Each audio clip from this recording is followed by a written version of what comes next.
বন্ধুরা, আমরা বড়দের মুখে ছোট থেকেই একটা কথা শুনে আসছি যে জন্ম, মৃত্যু আর বিয়ে এই তিন আগের থেকেই নির্ধারিত করা থাকে।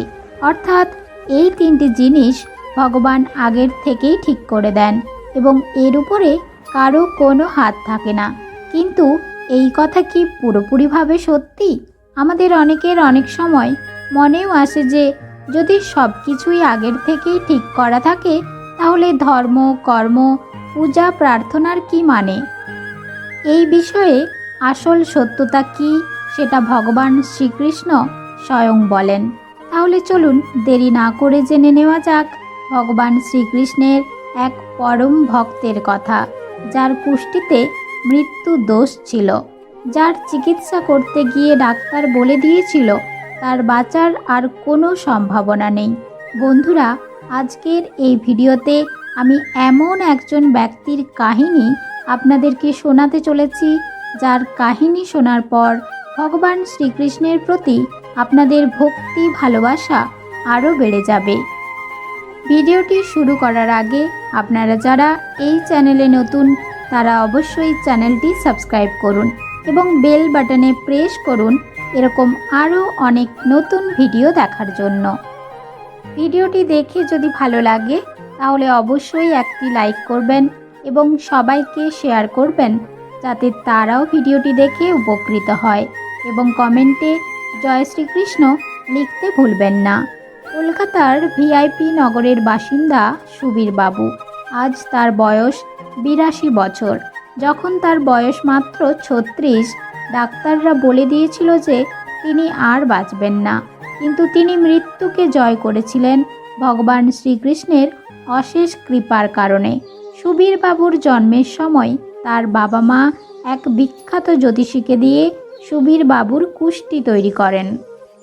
জ্যোতিষী সেই কুষ্টি তৈরি করতে গিয়ে সুবীর বাবুর মা বাবাকে জানিয়েছিলেন 34 থেকে 38 বছরের মধ্যে সুবীর বাবুর জীবনে মৃত্যুর ভাড়া আসবে, যা কাটিয়ে ওঠা প্রায় অসম্ভব হয়ে উঠবে।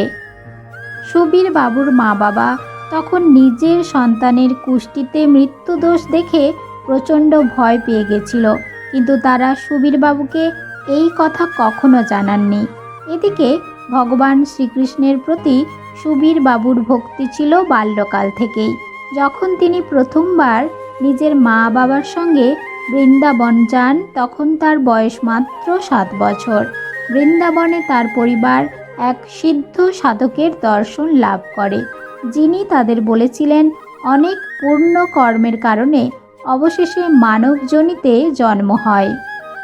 তাই মানব যোনিতে জন্মানোর পর মানুষের প্রধান কর্তব্য হল দরিদ্রের সেবা করা, পশু পাখির সেবা করা, ধর্মের পথে চলা ও ভগবান শ্রীকৃষ্ণের নাম জপ করা, কীর্তন করা, ভজন গাওয়া ও গীতা পাঠ করা। এরকম সৎকর্ম ভগবান শ্রীকৃষ্ণের আরাধনার মাধ্যমে মানব যোনি থেকে সম্পূর্ণ মোক্ষ লাভ করা যায়।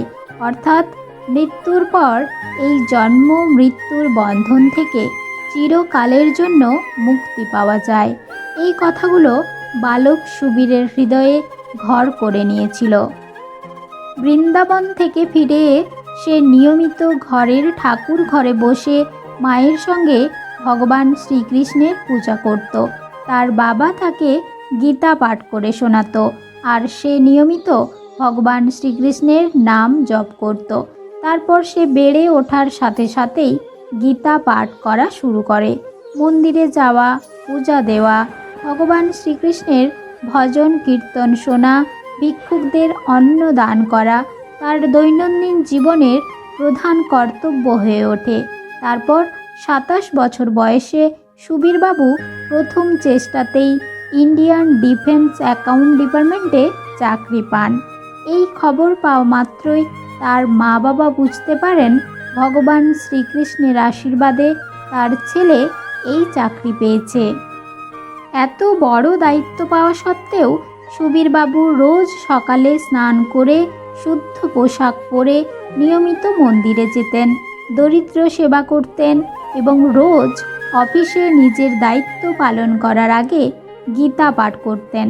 ভগবান শ্রীকৃষ্ণের প্রতি তার এমন ভক্তি দেখে তার সহকর্মীরা সবাই মুগ্ধ হয়েছিলেন।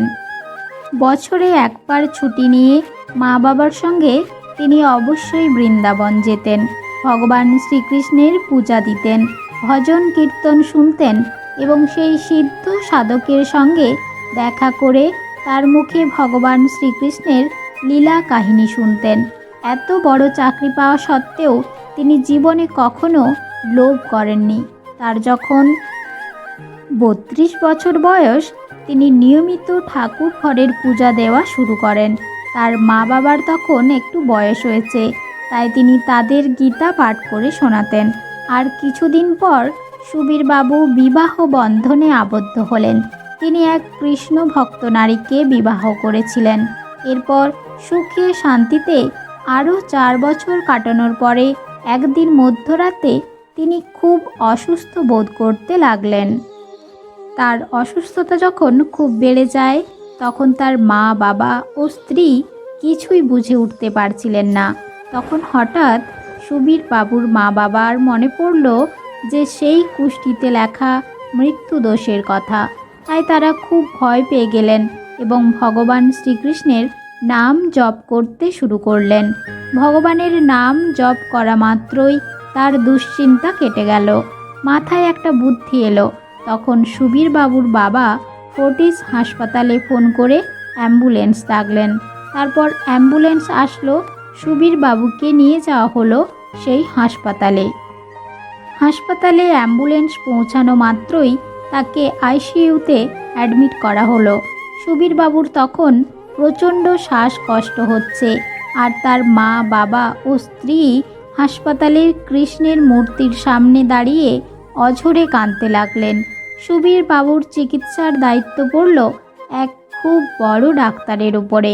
পরের দিন সেই ডাক্তার জানালেন তাদের ছেলের অবস্থা খুব একটা ভালো নয়। তার হার্টে একটা গভীর সমস্যা দেখা দিয়েছে, তাই তাকে সমস্ত টেস্ট না হওয়া পর্যন্ত এবং শারীরিক উন্নতি না হওয়া পর্যন্ত আইসিইউতেই রাখা হবে।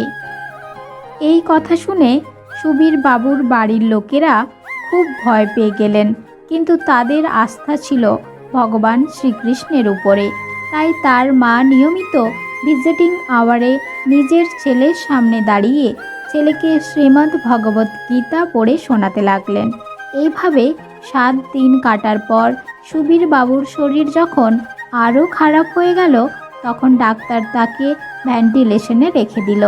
ডাক্তার সুবীর বাবুর মা বাবা ও স্ত্রীকে জানিয়ে দিলেন তাদের হাতে আর কিচ্ছু নেই, এখন সবটাই ভগবানের হাতে। ডাক্তারের মুখে এই কথা শুনে সুবীর বাবুর মা বাবা ও স্ত্রী বিচলিত হলেন না, কারণ তাদের অটুট বিশ্বাস ছিল ভগবান শ্রীকৃষ্ণের উপরে। তারা 3 জনে রোজ ভোরবেলা উঠে স্নান করে শুদ্ধ পোশাক পরে মন্দিরে গিয়ে ভগবান শ্রীকৃষ্ণের পূজা দিয়ে ভগবানের সামনে বসে সুবীর বাবুর জন্য ভগবানের কাছে প্রার্থনা করতে লাগলেন। তারা ভগবান শ্রীকৃষ্ণের দিকে তাকিয়ে দীর্ঘক্ষণ বসে থাকলেন, আর পরম করুণাময় ভগবান শ্রীকৃষ্ণ তারপরে এমন লীলা দেখালেন যা শুনলে আপনারা সবাই অবাক হয়ে যাবেন।